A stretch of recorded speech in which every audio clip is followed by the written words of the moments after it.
Now, of course, when it comes to dealing with the flesh, we need to know our enemy and how to actually have victory over our enemy. And we've talked about this one before, but it's one that is very important to continually go over in our minds because the sin nature really wants to rule us again.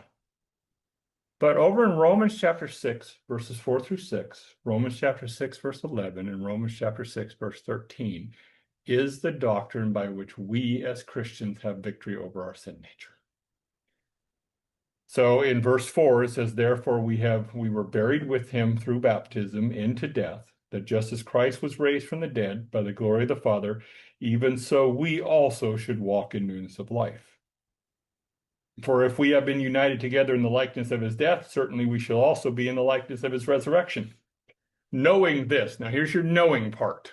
So the first thing is knowing that our old man was crucified or co-crucified with him, that the body of the sin, and it's referring to the sin nature, that the body of the sin nature might be rendered ineffective. This is what your word done away with, or really caused to be idle. It's actually a word that literally means something can no longer produce what it's designed to produce. Now you think about that. The sin nature is going to try to produce desires in you, but when you're walking by the Spirit, it can't fulfill those desires anymore. It doesn't have the ability to fulfill those desires anymore. They're not going to work out. That we should no longer be slaves to the sin. Jump down to verse 11. This is the reckoning part of it. I have to know, well, now I have to count it to be true. I have to put it to my account. It's a logical, reasonable response to what God has actually says. Likewise, you reckon yourselves to be dead indeed to sin, but alive to God. Now, if I'm alive to God, that means, verse 13, I am going to yield my members to righteousness and stop yielding them to unrighteousness. This is how we deal with the sin nature. We don't ever say no.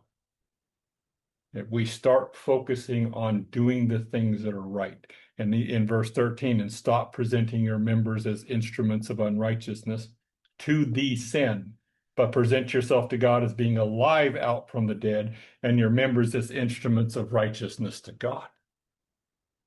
And I did translate that as stop. I know in our translation it says do not, but in the original it's a little stronger. He's saying, you guys, you're doing this right now. Stop doing it. So it's the same thing for us. Stop presenting your members in that way.